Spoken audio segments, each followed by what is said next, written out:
My name is Wayne Kaito. Welcome, folks, from Brockton, from the YMCA, right? You folks are from YMCA? Yes. Absolutely. Yeah, great. And why don't we introduce each other before we start the session? I'm Wayne Kaito. I'm with the International Office. I'm the head of International Office at Bridgewater State. So my job is to bring international people here, including all the African fellows. Yes. May I have the guests introduce yourselves first, and then I'll have the fellows introduce them one by one. Sure. My name is Manny Daphnis. I am the Brockton Gun Violence Prevention Coalition Coordinator here at the Old Colony YMCA in Brockton. Yeah, thank you, Manny. You say more about what you do in a minute. Sure. Yes. Hi, everyone. It's so nice to see you all. I'm Heather Shruhan. I'm the director of the Street Outreach Program here in Brockton, Massachusetts. This is so exciting. It is. We get along very well in this group because we work together for this presentation. So you hear about you'll see some very interesting ideas after your presentation. Very excited and so happy to be here. Thank you so much. You're welcome. Sorry about the technical difficulties earlier. I'm glad we got all three of you here. How about you, Edison? Hi, everybody. Edson Lima. I'm from the Old Colony YMCA. I'm a street outreach and case manager. Thank you, Edson. No problem. Okay, we have the fellows introduce themselves. Who wants to start? I'm Himweto Luvinga. I'm a librarian from Zambia. I work for the Ministry of Local Government with Chilabombe Municipal Council Library. Thank you. Yes. Next. Hi. Hi. I'm Fred Omondi, commonly known as Sir Fred. I'm an assistant county commissioner from the Ministry of Interior and Coordination of National Government in Kenya, East Africa. Thank you so much. Thank you, Fred. Hi, everyone. I'm Sarah Chodota from Tanzania, working as a community educator at anti-corruption agency here in Tanzania. I'm so glad to meet you guys from the street, the YMCA, and I really hope that I'm going to learn much from engaging people from all these areas, like how can we engage the street to prevent gun violence and to gain more of things that we can engage people to prevent gun violence in our country. Thank you very much.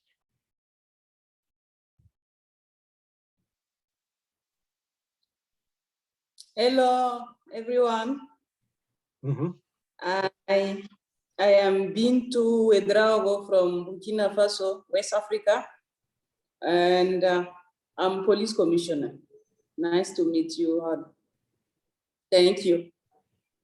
Hi, everyone. My name is Kathleen Semedo. I'm from Cabo Verde. I work at the Judiciary Police as inspector, and I'm so glad to be here with you today. And of course, Brockton has a very large Cape Verdean population, and Kathleen has been connected to us, and we're glad to have one fellow from Cape Verde this year, just like other years. And of course, we have Cape Verde in the middle of Africa, ocean of Africa, and then we have West Africa, we have East Africa represented here, and such a diverse group of fellows. Altogether, we have 25 African fellows in the Institute at Bridgewater, and we divide them into 4 groups. So each group has about 6 of them, and they come from 16 different countries. So it's really great. So so looking at the community level for this presentation, we'll start from the US, and then after we hear from our folks from Old Colony YMCA and the Community Outreach Program, the fellows will give a presentation about the experiences in Africa. But they will not be just talking about the neighborhood, they will talk about the country and the continent. So they will look at it from a national perspective and also from a community perspective. So I think that would be helpful to look into that because of the different roles. Some of them work in government, some of them work in education, and some of them work in, of course, law enforcement. So there's also some of them work in community organizations. So we have different perspectives here.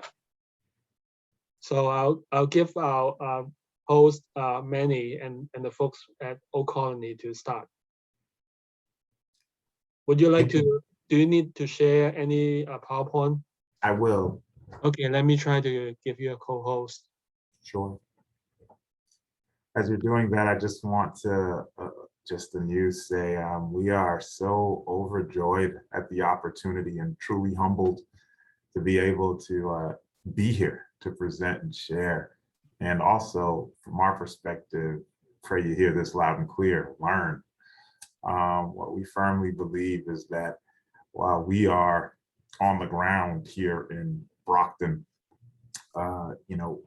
we feel that there is much learning to be had cross-culturally here. And so we're excited to present and also to have some dialogue. Shoot, we were talking in just a little bit stating, man, we should be simply listening and learning, versus presenting it. So we're excited about the opportunity. And with that stated, I'm going to just jump right in. Yeah, you should be able to share now. Okay, perfect. Perfect. You all should see this. Let me see if I could do the right view here. Screen slideshow.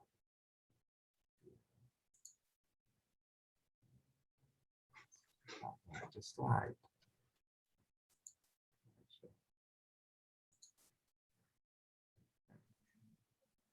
Here we go. Perfect. So from the jump today, what we'd like to say is not just thank you, but who we are. My name is Manny Daphnis, and I serve as the Gun Violence Prevention Coalition Coordinator here at the OCY. And you already heard from Heather and Edson, and they'll be sharing a little bit more shortly as we get through portions of the presentation. But I wanted to share really quickly about who we are broadly, but we're going to get to that. We want to start off today by letting you know a little bit. We're talking about the Gun Violence Prevention Program here at the Y. And this Gun Violence Prevention Program, the GVP program, is a state-sponsored initiative where the Massachusetts Department of Public Health has decided to fund 15 communities across the state to provide additional resources and supports to ensure that gun violence prevention can be bolstered and take place in those communities. So once we get specifically to the program, we can talk a little bit more about that. But we're going to start off today just by talking about what gun violence looks like nationally across our nation. And so what you can see is we've got a trending in the wrong direction. As you can see from this data here, 2014, we were— Sorry, Manny, it's Yes. not advancing the slides yet. So it's still the first page. Still the first slide? Yeah, for me, I don't know, that's true for everyone. It's still the first slide. Oh, no. Okay, maybe It's not enlarged. not enlarged. It may be what I'm utilizing. That's odd. Okay.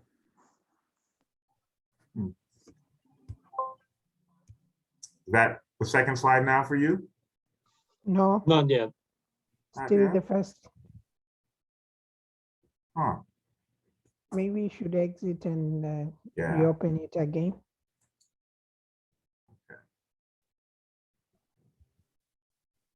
Yep, I'm gonna stop share and then I'll reshare the screen and hopefully that will do it. Yes.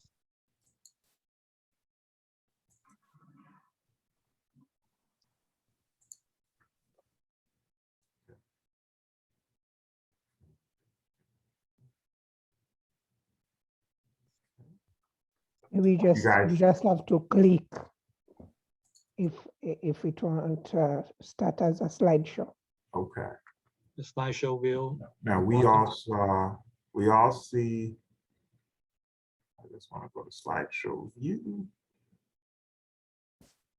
Slideshow view, I'm beginning. Maybe go to the bottom, those four, right next to comments. Do you see the first slide or the second slide now? First, First, still.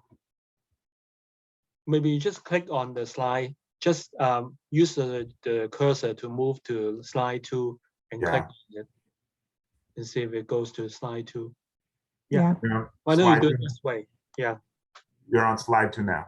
yeah. Mhm. Okay, So great. when you advance the slide, just click to the number. Yeah, that's what we'll do. All right, not a problem. Okay, so we've had opportunity here to already do our intros. Wanted to start right here with a brief overview nationally of what we're seeing nationwide in terms of reported gun violence. And then ultimately, we'll look at the state numbers before we get to locally.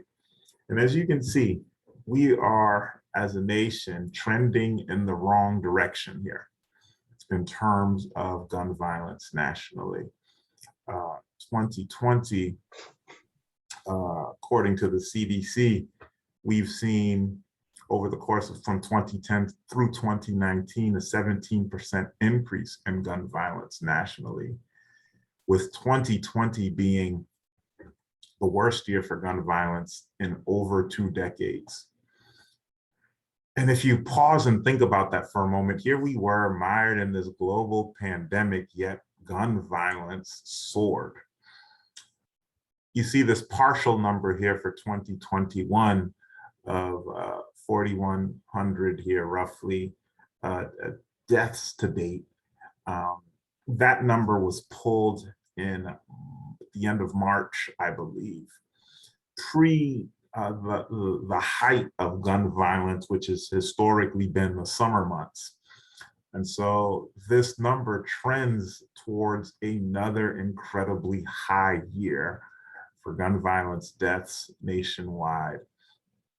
And we've got not just deaths here on this side, you can also see the injuries here on this side, which are nearly over double the deaths toll. And then the other thing that I think is worth noting here is this special note here. These numbers do not include the roughly 20 to 25,000 gun-related suicide deaths that occur each year across the US. 2020, the number was just around 24,000 suicide deaths were committed with the use of a firearm. And so these are staggering numbers, particularly considering that every single individual life has a ripple effect upon a community, upon its family. And when we think about it nationwide, really, I contend that in the US, we are facing a significant gun violence crisis. So big picture nationally, what does Massachusetts look like? Massachusetts makes up just a fraction of the nation, and it makes up a fraction of what we also see in terms of gun violence. Nonetheless, as stated previously, I think it's again important to note that every single individual life lost has a significant impact both upon community as well as the respective families. And, you know, for those of us involved in this work, many of us have stories that have brought us here, right? Many of us are folks who have been impacted by the loss of life and someone as a result of gun violence. And, you know, if we had the time, we would be able to share some of those stories that make this near and dear to us. You know, for many of us, this isn't about a job. This is ultimately about a calling and a passion because of what we've seen and what we've witnessed, because every single individual, rather than some conglomerate number, right, of 20,000, is a life that has impacted a bunch of other lives, that has impacted a community. So getting back to Massachusetts, in an average year, 244 people die and 688 are wounded by guns. For me, the thing that's more compelling rather than just the aggregate number is the trend data here. The rate of gun deaths increased 16%, really in proportion with what we're seeing nationally. And if something isn't done, what we're going to continue to see is an upward trend of significant proportion, as we've seen over the course of the last decade. All right. Now, we've talked nationally, we've talked statewide. Now we get to talk locally. A local response, the Brockton GVP, or Gun Violence Prevention Initiative. And so my colleagues and I, we have the privilege of working to help reduce gun violence locally within the city of Brockton. And our charge and our focus is upon youth, young adults, ages 16 to 24. What we're seeing kind of statewide is that while that age group, you know, only presents itself as I believe 15% or so of our local population, they make up well over 50% of incidents in terms of gun-related violence. And as such, the decision was to target our intervention efforts towards this specific population. Many factors, as we all know, contribute to gun violence. You know, everything from poverty to drugs to family history and kind of the sociological, environmental factors as well. And as such, this initiative was really created at the state level so that individual communities could creatively think about and determine what makes the most sense in terms of intervention strategies at the local level. And really, not just at the local level, but really at the local grassroots level.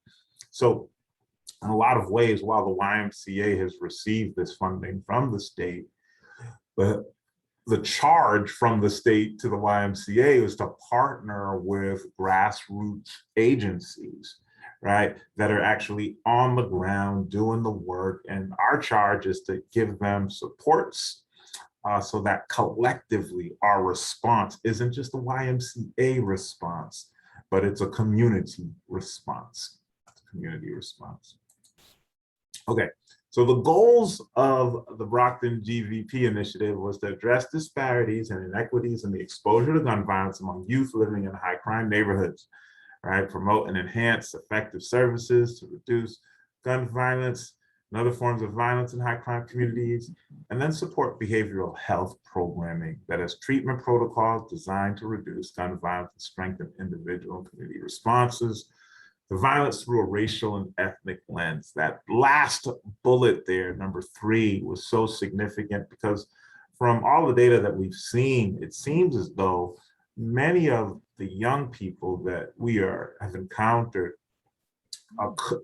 if they're connected to some mental health and behavioral health supports, as well as some protective factors within the context of community, are able to make better decisions and be folks who don't necessarily go down this path, rather can engage and be productive members of society. All right. I know I'm out of time almost, Dr. Wing, but I do want to, at the very least, talk a little bit about our program, and then maybe we can leave more of this towards our question and answer segment. So what's the program entail? So as you can kind of see from these, kind of external circles, is the GVP initiative, and the GVP initiative has each of these different components in it, right? Street outreach is a component, mentoring, workforce development. Mentoring is connecting young people to mentors that they can relate to, provided individual mentoring and group mentoring. Workforce development is connecting young people to jobs, right? Particularly, again, we're targeting young people that have either been on the cusp of or even engaged in some violent behaviors. We're working with people as they're coming out of re-entering back into society from incarceration settings at times. We're looking proactively to connect folks pre-involvement, if you will, so that they can be supported with activities such as workforce development. Workforce development does entail job training, job placement, and ultimately supporting folks as they learn to work accordingly. Mental health services we've already touched upon. So for us, what that entails is connecting young people to counseling opportunities and settings and services. We have some here at the Y, and there are also partner agencies connected to the initiative, right, that also provide some mental health services. And the Brockton Gun Violence Prevention Coalition probably should have started there.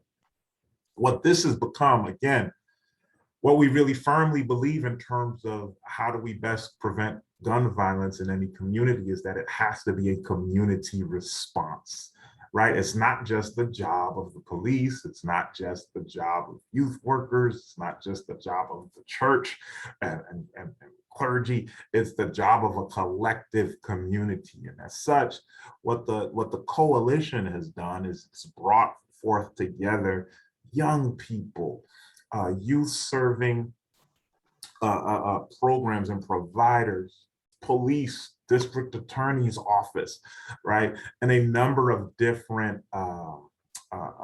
partners and folks who have a vested interest in this work. Is brought them all together so that as they come together, what we can do is collectively decide upon what makes the most sense for us as a community in terms of strategies, in terms of messaging, in terms of ultimately supporting young people so that they can make proper decisions. And it's really from that coalition that some of our strategies come forth. And then ultimately community mobilization is the pulling together of the voices from the coalition in terms of what do we push upstream? What do we take to our local government leaders? What do we take to our even state government leaders and really make a push for in terms of supporting initiatives that help to address what we are talking about, what we're striving for in terms of reducing gun violence in the city. But I stated all of those quickly because at the core of it, I left street outreach for the end here, because it really kind of serves as at the core. Street outreach, and we've got Edson and Heather here. They can share a little bit about it, but I'll just state this really briefly, and then maybe we'll leave more for later.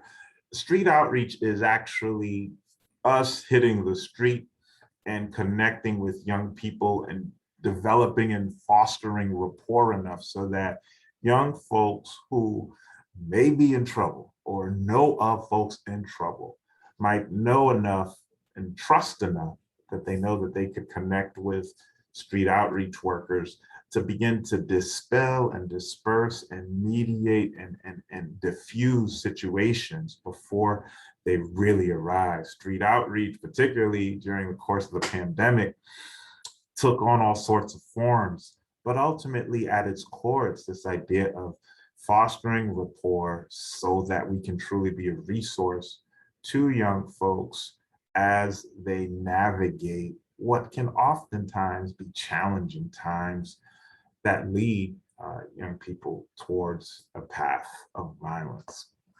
I know I'm over or close to my time limit, but Heather, Edson, is there anything else you guys want to chime in, particularly as it pertains to street outreach? No, I know we're limited with time. I think you got the crux of it. I would just say that street outreach is really ground level street intervention, and what we call wraparound supports, or a big hug of just connecting young people, building relationships, and putting them into the pockets you see on the screen with combinations of mental health, safety planning, and workforce. And hopefully later we'll get a chance to expand upon some examples, but well said, Manny. Thank you. Thank you very much, Manny, for the very comprehensive presentation about the gun violence prevention initiative.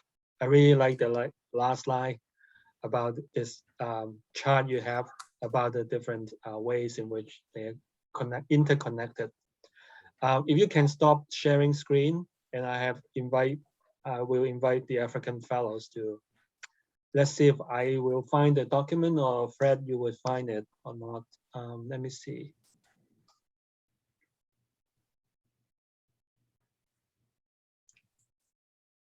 Give me a minute.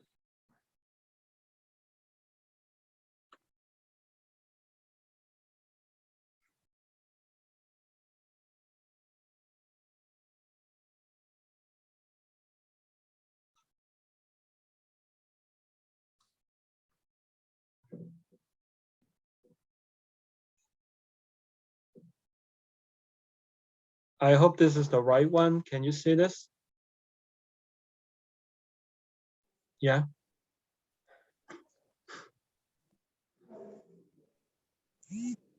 Okay, yeah, I can see it, sir.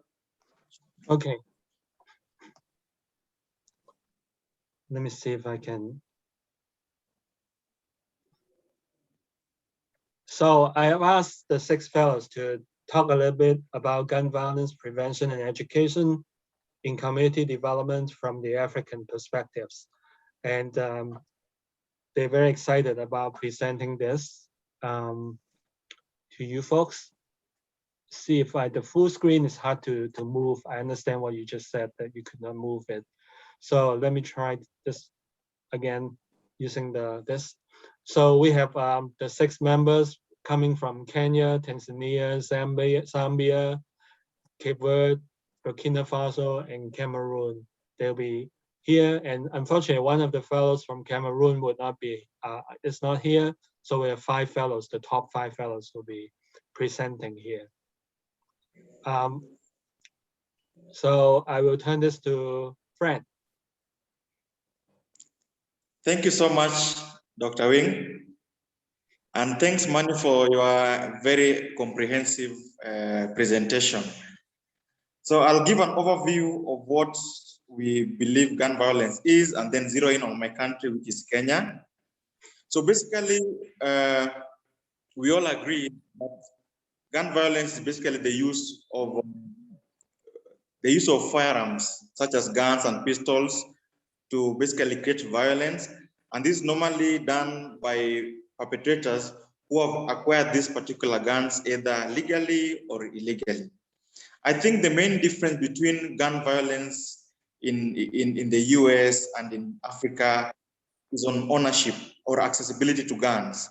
Because unlike in the US, where maybe you're allowed to own a gun, in Kenya or in Africa generally, it's very limited. Ownership of guns is extremely limited. And if one is to own a rifle or a firearm, then they must be able to apply for it and seek license officially from the relevant agencies, such as the Central Bureau for Arms. We have various arms or weapons which are found within the continent, and most of them are uniform. The Seska guns, we have Jericho pistols, we have revolver guns, we have the G3s, we have AK-47s, which terrorists tend to use a lot. We have M16, and we have SMGs, that is submachine guns. In addition to that, it's also important to basically let you know that there are various forms of violence. Not all forms of violence are gun related. There are those who will use toxic guns to incapacitate their victims, like the case that a friend of mine or a colleague of mine will elaborate in Zambia. But otherwise, in most cases, the culprit or the perpetrators tend to use gun violence in the form of burglaries or homicides. We have lots of suicides, especially this year after the COVID-19 pandemic came into being. We've had cases of mass shootings, school shootings, assassinations, and cattle rustling. Now, zeroing in on my country, which is Kenya, I would like to talk about cattle rustling, which is very unique to this region, the East African region. You know, my country has 47 counties. Out of these 47 counties, 11 counties, are basically affected by what we call cattle rustling. When I talk about cattle rustling, I'm talking about a traditional culture where the young Morans or the young warriors from the pastoral communities come out and invade their neighboring communities or neighboring villages. Then in the process, they end up stealing livestock from them. And livestock in this sense, we're talking about cattle, camels, goats, and sheep. Yeah. So when a young man is asked to basically go out there and bring in a given number of heads of cattle as dowry, he will mobilize his colleagues, his fellow Morans. Then they will attack a neighboring community or a neighboring village and steal as many heads of cattle or sheep as they can, and then give it back as dowry. So then that initiates the process. Then the other community will be able to come back, arm themselves, and revenge. So that is the biggest challenge that we have in this particular country. Cattle rustling has numerous impacts. The first one, which is very obvious, is loss of life. Whenever these things happen, lives are lost. Young people, the elderly, women, children, some of them are killed in the process. There's lots of property that's destroyed in the process. We have forced immigration because, you know, of course, women and children tend to bear the brunt of this particular conflicts. So whenever there is a conflict in an area, you'll see women and children migrating to other areas that they think or they feel much safer. We have lots of killings in terms of the loss of security personnel. When our security personnel try to rescue those who have been attacked, most of these perpetrators are well armed. Maybe you have a G3 and they have an M16 or they have a submachine gun. You know, so the officers from time to time, they could be overpowered, and in the process, we lose lives, or they basically lose lives. We've also seen very serious disruption in terms of education when these particular conflicts occur. Due to insecurity, parents become very, very reluctant to release their kids to go to school. Alternatively, you'll see them migrating to other areas which they feel is safe. By migrating to far off areas, it means school-going kids will not be able now to access their facilities or their schools. At times, these facilities, such as schools and hospitals, and tend to become camps or shelters. They offer shelters to the displaced families. When families have been displaced because of violence, we tend to have them camp in these institutions. When they camp in an institution like a school, automatically learning in that institution is going to be disrupted. And that, in the long run, will affect the literacy levels of the locals in the particular area. We've also seen a proliferation of small arms from neighboring countries. Kenya is within East Africa, and unfortunately, we are surrounded by not very stable countries. If you look at Somalia to our east, look at Ethiopia to our north, look at South Sudan to our northwest, and Uganda, parts of Uganda to our west.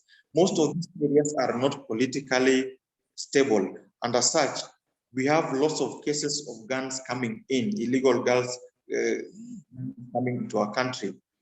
Then finally, we have an issue on famine. When productivity has been affected, and I'm talking about agricultural productivity, wherever there is war, people cannot be able to access their farms. And when they cannot be able to access their farms, it means agricultural produce is hampered. And when that is hampered, the people are going to starve. So the government has to come in and provide relief to them, which may not be sufficient. So famine becomes a very serious challenge. What are some of the factors that are promoting cat rustling in Kenya and its neighborhood? The first one I've already hinted, which is basically we have porous borders. Some countries, some of our neighbors have extremely porous borders, like Somalia. We have almost 2,000 miles of porous border with Somalia.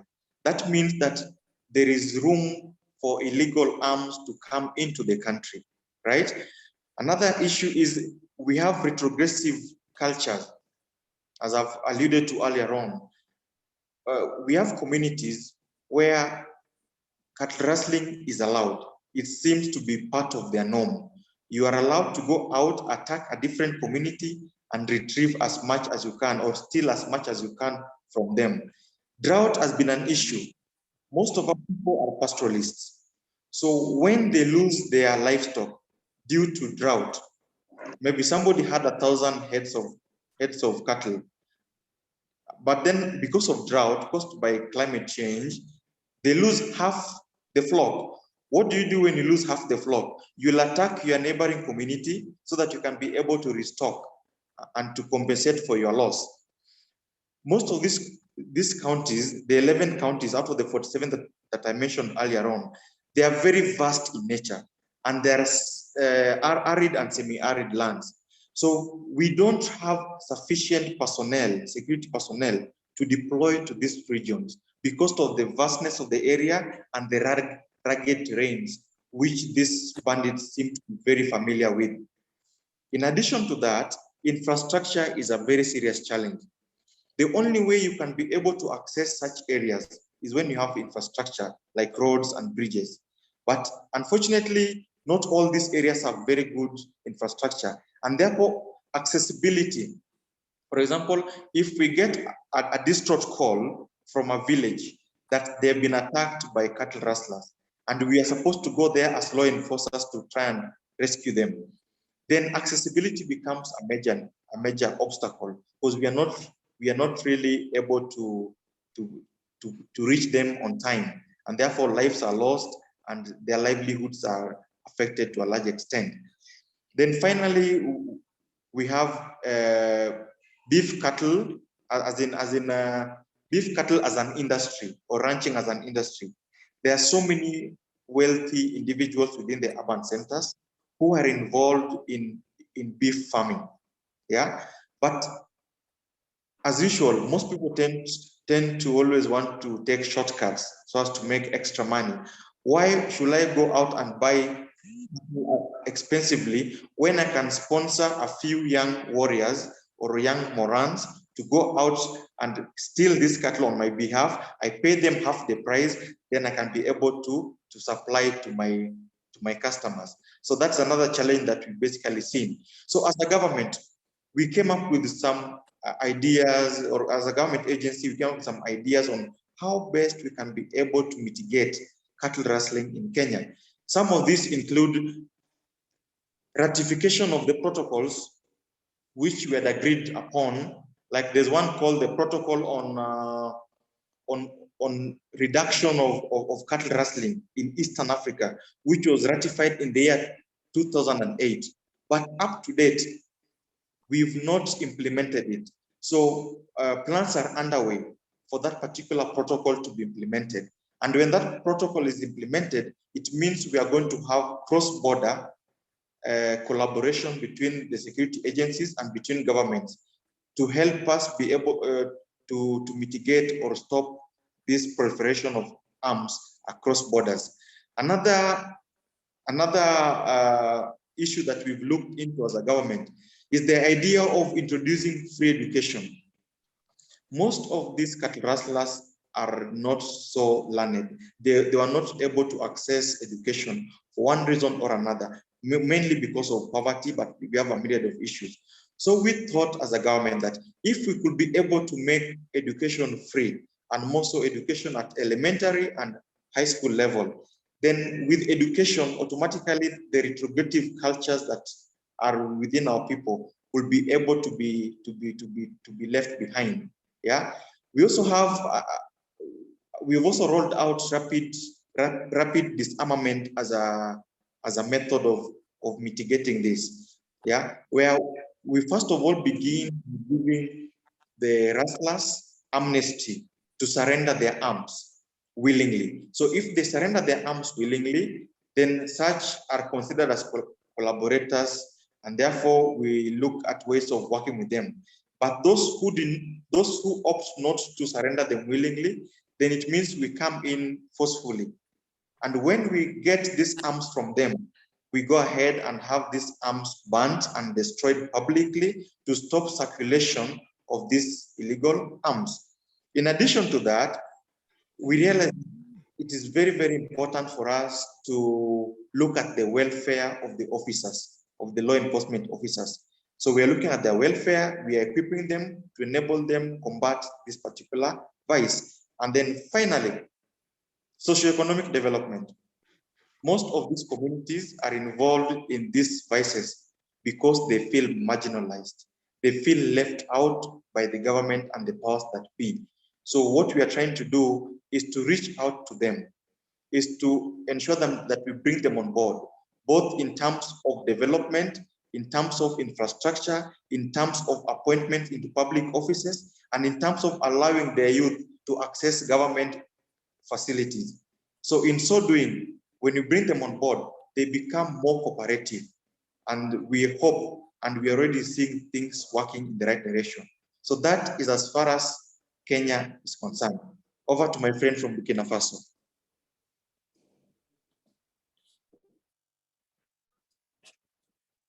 Thank you.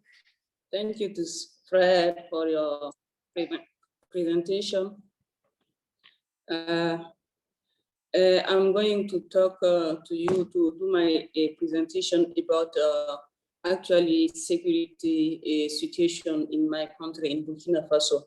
So actually we face terrorism in Burkina Faso. Since 2015, Burkina Faso has been plagued by the terror act prevalent in northern Mali.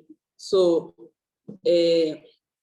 before 2015, terrorism, there is some act of terrorism in Mali, and they have our former president named Blaise Compaoré, who play the role of mandatory between the two, between Mali government and rebels. So before he left at 2014, the situation changed. So they have a new president, and I think that the rebel try to negotiate with a new one. Everything now going like they want. So in 2015, Burkina Faso know the first time of terrorism, that attack. These attacks take place mainly in 3 regions of Burkina Faso, namely the North, the Sahel, and the East. In the border area of Mali, and Niger. However, other regions have sometimes been affected by the attack. So for this second slide, we have a map of Burkina actually situation. At the red, it's a very unsecure place. So it's prohibited or forbidden to go in this place actually in our country. The orange place, it's too unsafe, but it's just an advice to go in this place. The yellow place, we can say that it's a safe place, but they recommend to be vigilant because in every place in Burkina Faso, they say that an attack can happen. Slide, please. So there is attack. These attacks are directed against civilian and police and military station. The first murderous attack against civilian was in January 2016 in the capital Ouagadougou. In fact, 30 people lost their life after a group of terrorists opened fire on civilians in a bar and in hotels. These attacks are often claimed by terrorist groups such as Ansur Islam or ISIS in Sahara. But in most of the time, these attacks are not claimed. We can notice that nowadays we can count something like 5,000 attacks that Burkina Faso know since 2015. The last and most deadly attack was on the 9th of June 4 and 5, 2021, in a village in Sahel region, where armed men broke into a village, shooting at the population, causing the death of more than 100 persons, people including children, unfortunately. And the next day, most of the population of these leave the village for the city. And this attack, we can say that nobody claim it. So it's just like the others. Slide, please, then. And we can say that these attacks are perpetrated by weapons of war and improvised explosive device.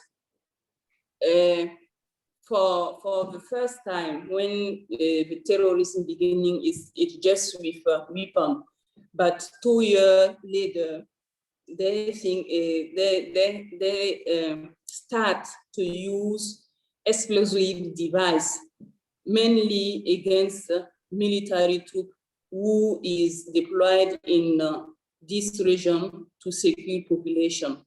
And defense and security force have since been mobilized in this area concerned.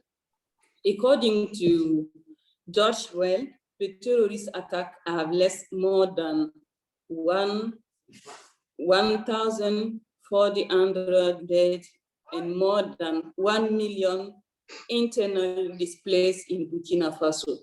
And these attacks are consequences on education because they lead to the closure of more than 1,000 schools in Burkina Faso. So that's the situation that we live actually.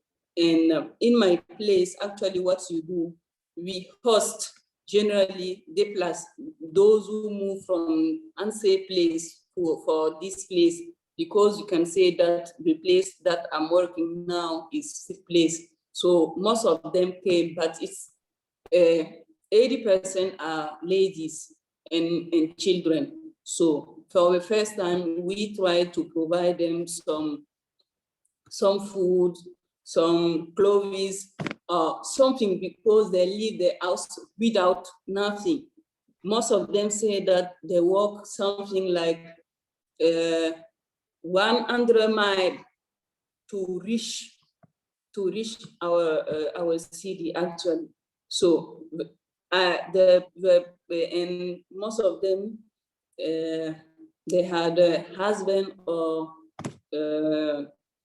children, boy, the son who is killed of terror, because when they came in a village to attack, most of the time it's men who has a civil. So they used to kill men and they leave most of the time ladies, women, and children. So I think that I finish. Thank you so much. I give a place to my colleague from Tanzania. Sarah?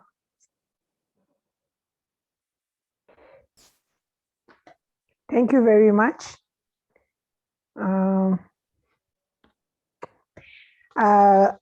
I'm here to tell a presentation on how Tanzania, among other nations, we have gun violence, just like other nations, but gun violence in Tanzania is not that common.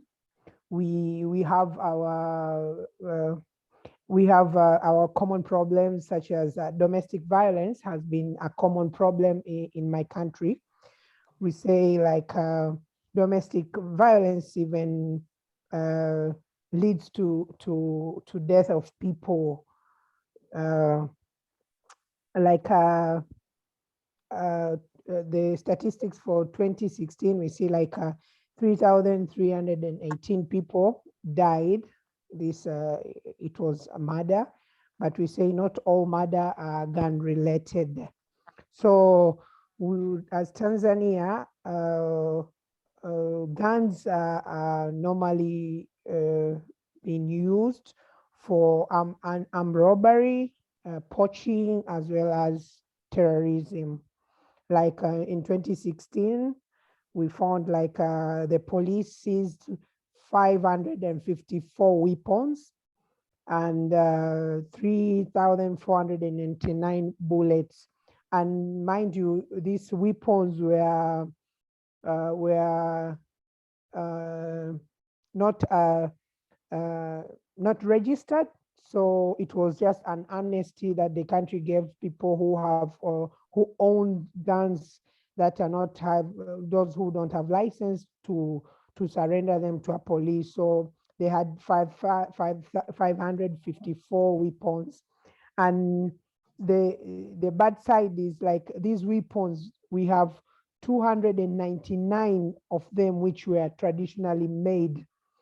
Like the other countries are having problems with the imported firearms, but in the country, there are some places that they normally tend to have these traditional weapons that they use in those armed robbery, poaching, as well as terrorism. And why do these things happen? We say like corruption is the biggest problem that deals to have this possession of firearms with no license or without registration. And why corruption is because corruption creates a scarcity of a service or product. So if it creates a scarcity of service or product, it makes people to have needy of having like fulfill their socioeconomic well-being. So people, maybe corruption creates unemployment while people need employment to sustain their needs. If they don't get, then they enter themselves into illegal or illicit of drugs, or they go to do things that create crimes in the country, as well as acquisition of weapons is a problem that is resulted from corruption, as well as having these criminal gangs to hold out the public system or the government system. Like they are the ones that tend to offer funds to the government, so they tend to make the government even go blind from illicit activities that they do. Even they tend to weakening the social justice, and some of them, like if a family person is found with owning firearms illegally, then the family can even go and sell something to obtain money to go and give them to maybe police so that they can get bail. While we know, like the justice said, like we have this saying, you are not supposed to offer a bail to people with this kind of crime, but yet people comes out from police sales just because they have offered corruption. Now we tend to know, okay, there are these violence that tend to happen in countries, and some of the causes may be healthy issues, because we know, like the Firearms Act says clearly or precisely that a person who should own a firearm has to be mentally and physically fit. But yet we see people committing suicide. We see people shooting other people in public just because they have they are owning the firearms or they're the custodians of these guns. So the mental health issue make the gun violence to be so much in countries. Even we say expose our people into violence, maybe if it is the media, or if this person is in a family where violence is a crucial thing in their like they see their mothers beaten, their sisters, or even the brothers are beaten with anything pertaining to a crime that they have done. So they feel like, okay, having violence in themselves and act them to other people is fine to them, because sometimes they feel that satisfaction of having control over people. We even say frustration sometimes leads to, and depression lead to gun violence or any other violence that happens in our countries. Peer influence, it holds some social things as well as culture, because if our culture emphasizes on control, like, okay, hierarchy, like men are the heads of the families, and the men, once they talk, you shouldn't talk. So sometimes the culture itself tend to, if you suppress a person, it reaches a place where a person is no longer ready to bear the suppression of maybe a husband or a wife, then tends to make this person violent. Then what Tanzania made to reduce some of the crime or violence in the society or in communities, the nation created like free education, so that to make youth not to be in streets most of the time and be exposed to violence and find it as a way of life. So if youth are stayed in school, as in Tanzania, we tend to define youth people who age from 15 years old to 35. So we see like a person from 15 years to we start with 5 years, like with young adults. 5 years to 35, these people should be in school, either in primary or in university. So if you create a free education, it tends people to take, or parents to take their kids to school in order to not expose them to the street life that sometimes they feel like violence is part and parcel of their groups.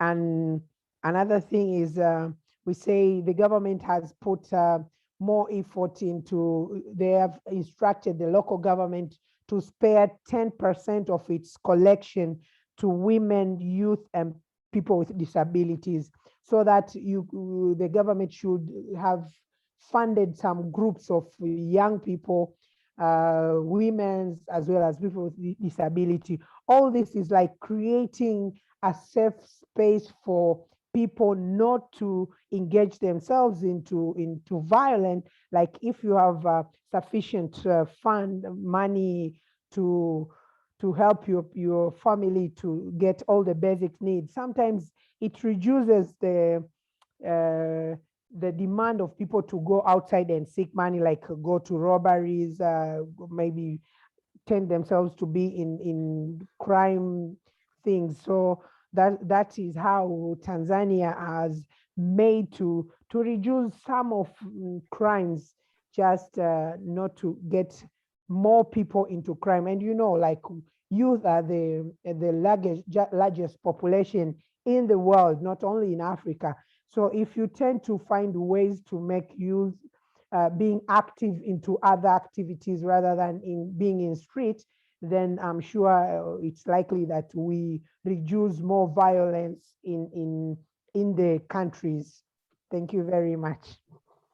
Thank you, Sarah.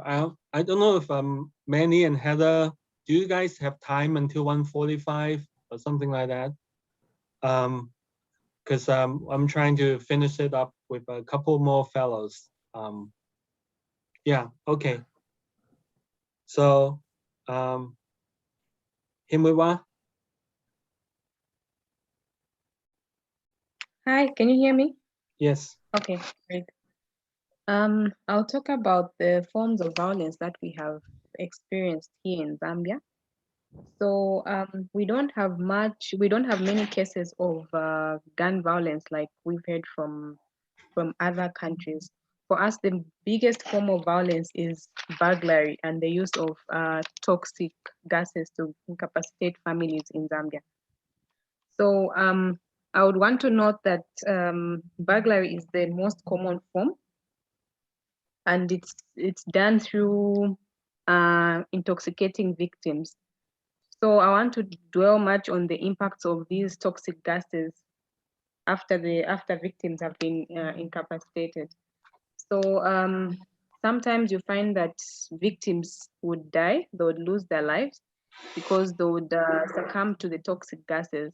And then other times you find that the victims would develop breathing problems.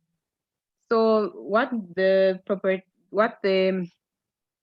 burglars would do is they would normally like target a certain house where they would watch the pattern of the people that live at a certain house. And then in the night, maybe when it just starts getting dark, they would get toxic substances and throw in the houses.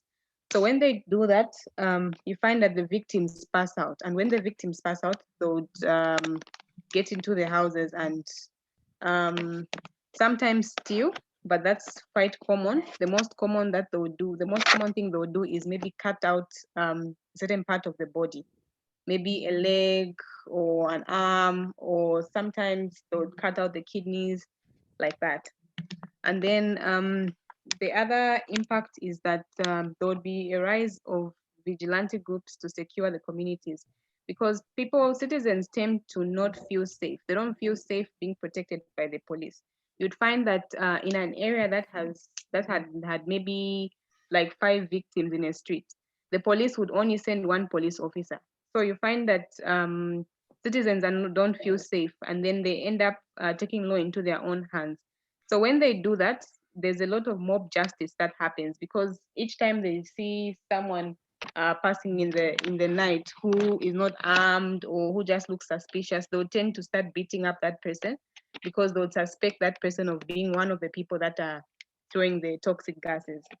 And then you'd find that there's also a disruption of socio-economic activities due to the fear of the attacks, because these attacks would happen like when it just starts getting dark.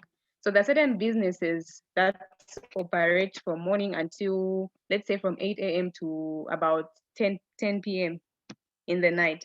They would not operate on those regular hours because of fear of being attacked. So they'll have to reduce their hours. And then also you find that victims have to go to the hospitals, and then sometimes they are found with certain complications like lung diseases because it attacks the breathing. So you find that it's very expensive for people to now start paying for hospital bills. And then also it disrupts the learning programs for pupils.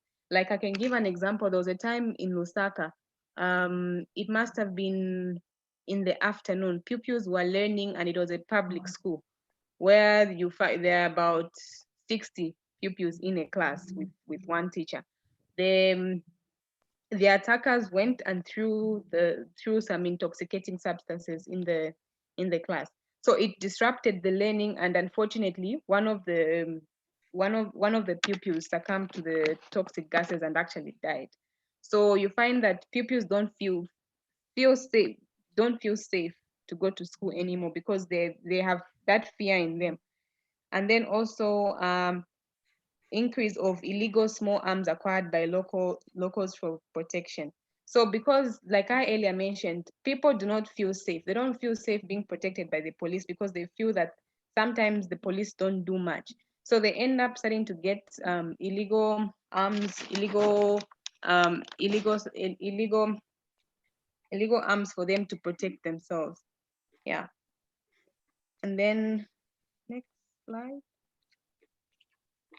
Okay, and then I'll look at the factors that are promoting these forms of violence in the community.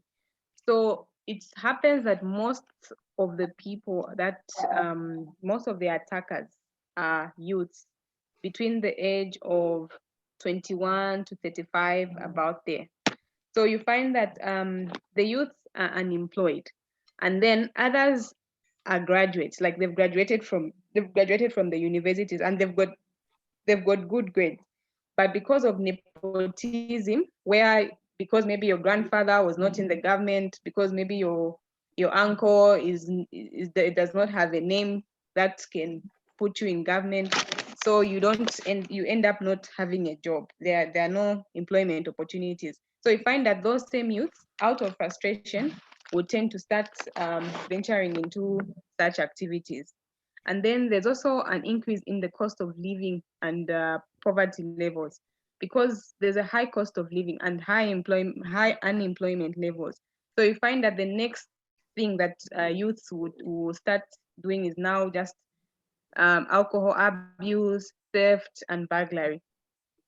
And then also there's collaboration between criminal gangs and terror cells who facilitate acquisition of toxic gases. So you find that the criminals would sometimes, let's say maybe a political party would want to maybe gain votes in a certain area. So they would pay youths to go and attack a certain area. And then after people have been attacked, the same political party will start accusing another political party so that they gain more votes. Yeah. And then corrupt police officers who hire out their guns and thugs at a fee.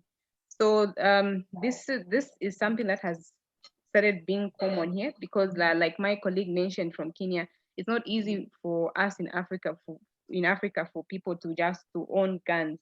For you to have a license for a gun, especially here in Zambia, you have to know somebody who knows somebody who knows somebody.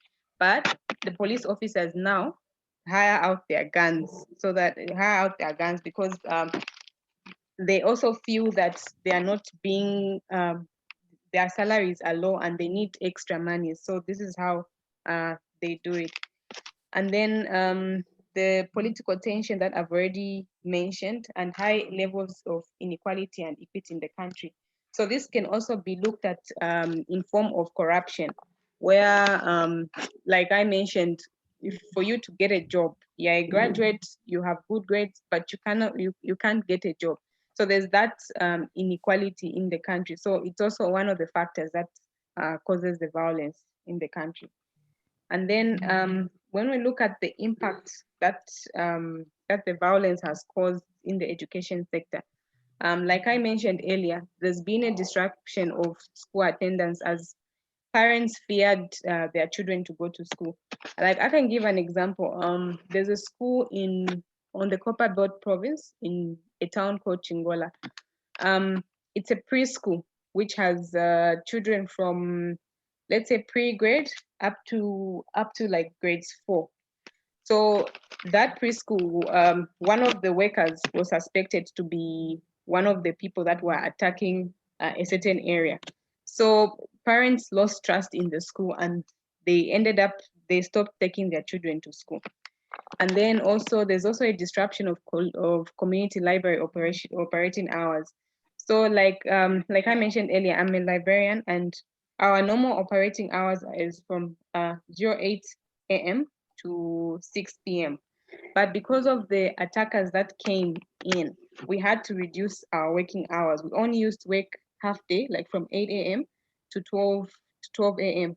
Because sometimes in the afternoons, like I mentioned in the classroom, the attackers would just come and throw the toxic substances. So in fear of that and trying to protect the patrons that would come, we reduce the working hours. And then we also saw a reduced patronage of the library. So the patrons also don't feel protected. They don't feel protected because they feel that if they are in an enclosed place for a long period of time, the attackers would actually come in and attack using the toxic substances. And then also teachers fled schools into insecure areas of fear of their lives. So you find that they would leave their comfort zone because they feel that where they are, they would actually be attacked, and then they would go to a place just for safety and refuge. And then primary and elementary schools were closed indefinitely. That happened. It actually happened for 2 months because the government had to like enroll more police officers and the army to try and find the attackers, to try and ease the situation in the country. And then this in turn also showed that there was poor performance in academics and increased literacy because now schools were interrupted, libraries were interrupted, so pupils stopped going to school, therefore seeing a decrease in the academic and literacy. So we'll listen to our colleague from Cape Verde. Hello, everyone. I will try to be briefly because of the time. I will talk about the gun violence in Cape Verde, and I will talk about the project Herman from the National Police. Gun violence in Cape Verde is established for the law approved in the National Assembly. This law is very strict and specifies particularities on who can own the weapon and who cannot do it.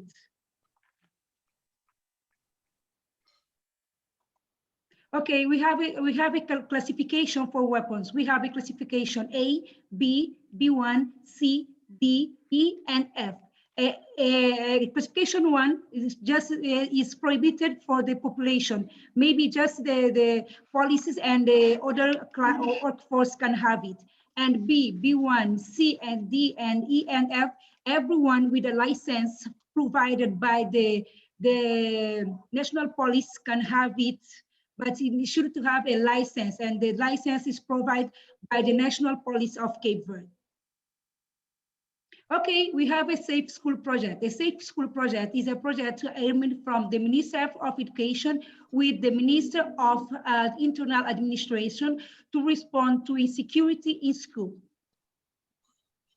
This project has the aim to grant conditions on safety of school population, promote safety behaviors in school through surveillance, preventing and reducing violence, policing the usual path of access to schools, awareness raising to action for students and other action in the education system, and increasing the confidence of citizens in the policing of proximity. Okay, how policing promotes safe education in school with Cape Verde. Cover situation of disturbance from outside the schools, monitoring the surrounding area, policing the usual roads, and promoting awareness action with the student layer. Create conditions, community-wide security school, promote the interrelationship between the P, the national police, students, teacher, and staff school, and the feeling of security to the students, community, and outreach risk situation. Also, we inform the parents and the other guardians about the events practiced by the students in schools.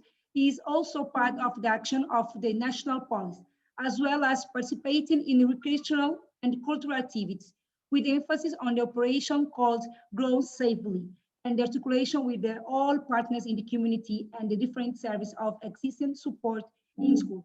As Dr. Maney saw in his presentation, we cannot fight against gun violence alone. It's a collective job of everybody. In Cape Verde, every year, a range of 10 to 15 young people died against the gun violence, and most of those people is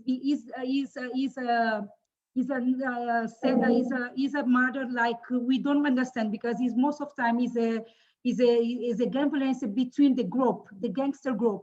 Maybe those gangster groups is between the inside the neighborhood or against the neighborhood. And most of them they are very young. They age between 15, maybe 30 years. Every year in Cape Verde, we have those issues, and maybe the community are doing their work, the governors are doing their work, but maybe we have to do something more to decrease those rates. Thank you. Very short conclusion, Fred, please.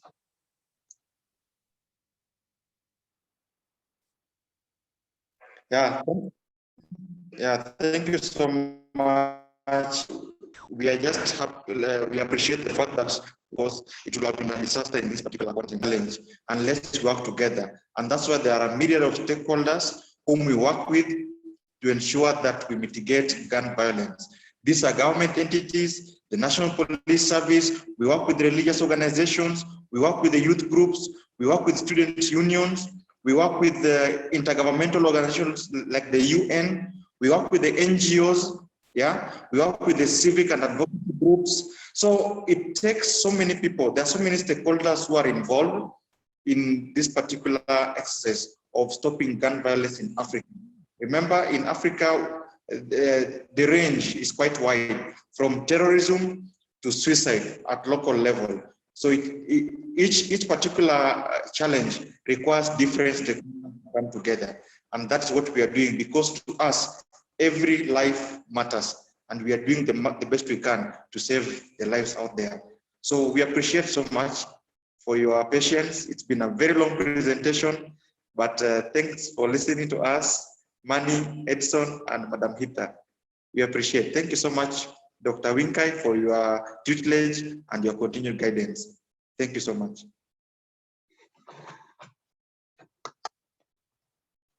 Thank you, Fred. I think the African friends take it very seriously, so they did a lot of homework and prepared this PowerPoint, and each of them prepared 4 or 5 slides talking about their countries, and you see their differences here.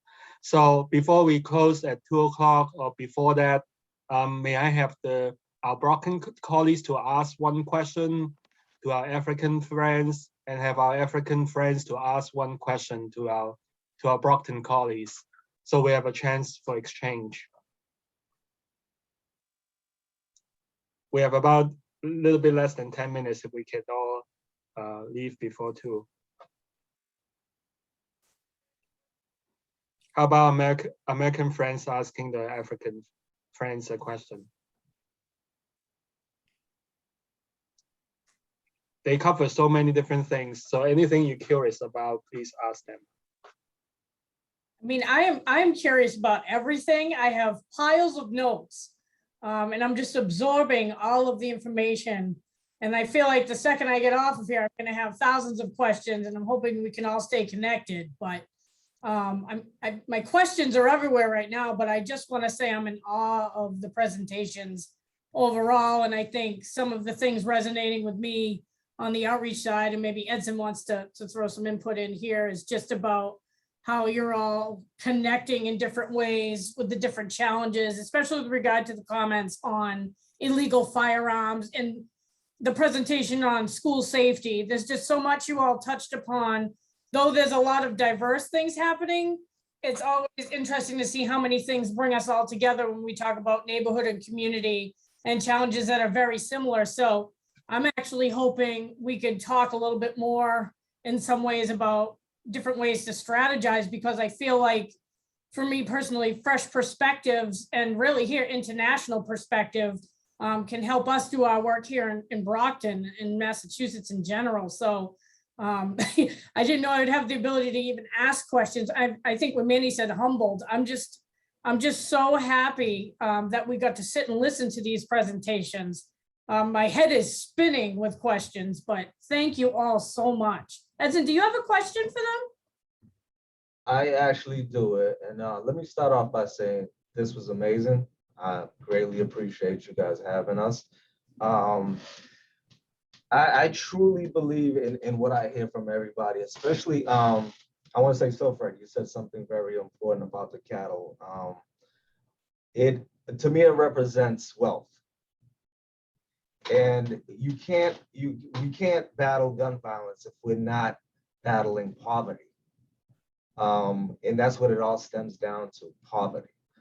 What are we doing? I think my question actually is for Kathleen Samito. What are we doing to battle poverty in Cape Verde? I want to ask you before that, are you from Cape Verde? I am Cape Verde, and you see the flag behind me. I represent. Yes, but that is the past land. Nice to meet you. I saw by your name. And Nice. This question is a difficult one, because you know our reality and you know what's going on in Cape Verde. But Yes, most of time, I think maybe if we start to do, the thing is to start to educate people at school, at the primary level.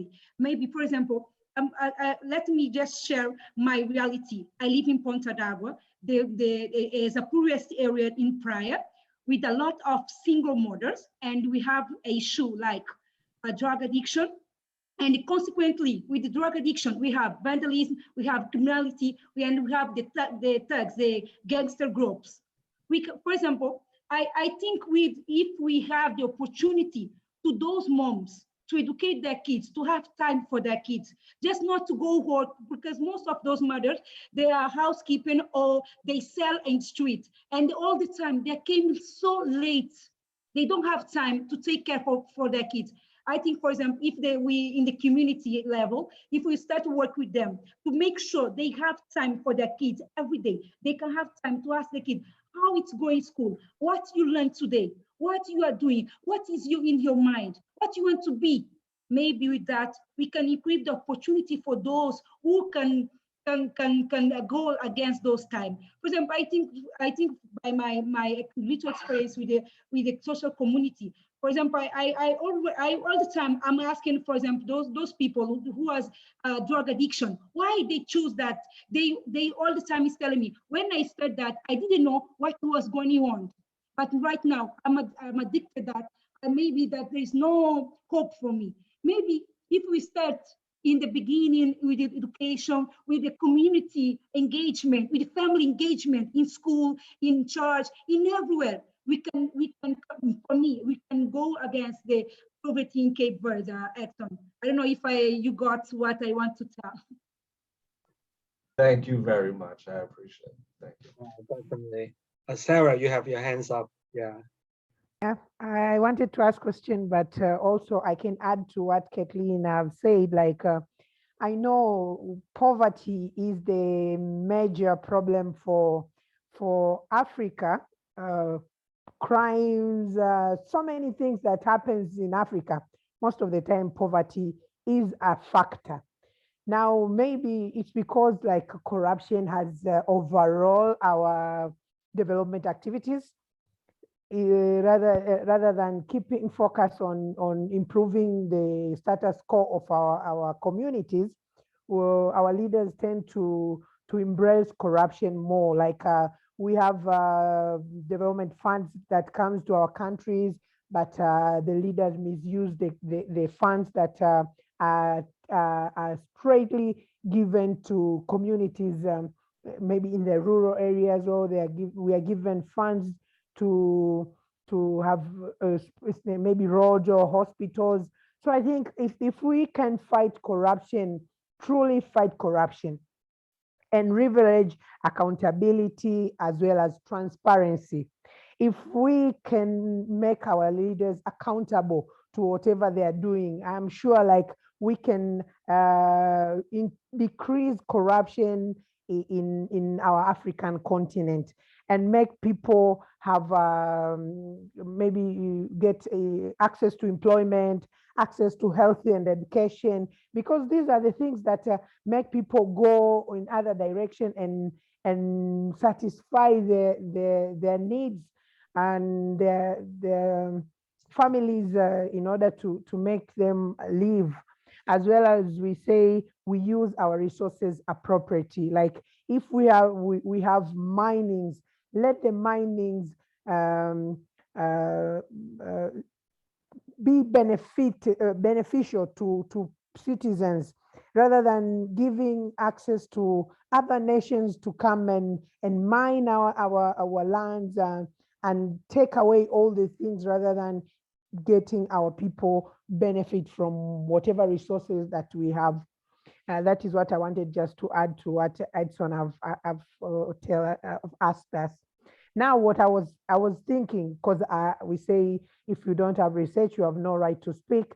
But from just my perspective is like, I think like area where people have access to drugs, as well as there is high commission of crimes like guns, because these people have access to drugs, like they use, and some of them they need the drugs to circulate them in other gangs or other nations. So people get to be violent, like, okay, if you use, your mind gets out of order and you do awkward things that even the normal person can't believe, like you can do this while if you are in a normal state, you can do it. So I was thinking like maybe if we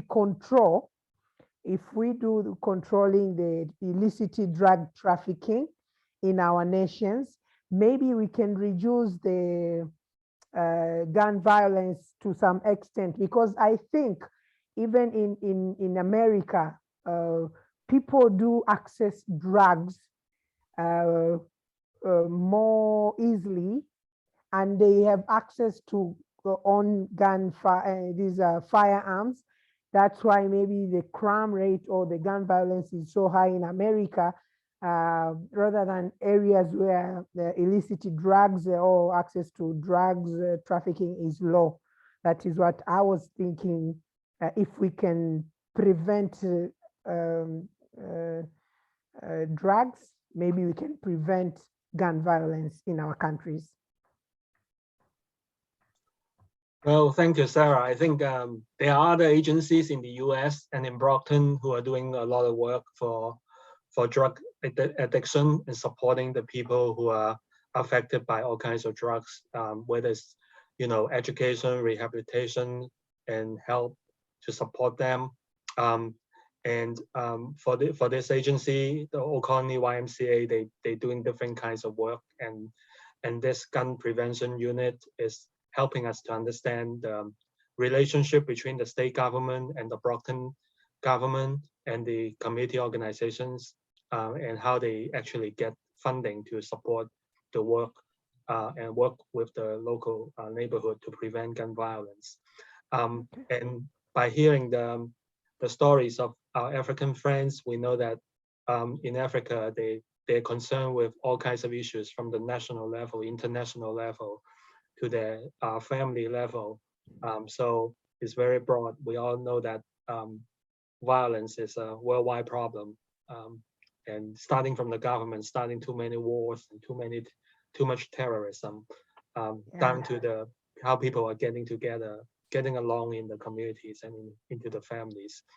As I would just like to conclude that poverty, resources, wealth, we all talk about that, whether it's in a city or in a countryside, it's all happen with the unequal distribution of wealth.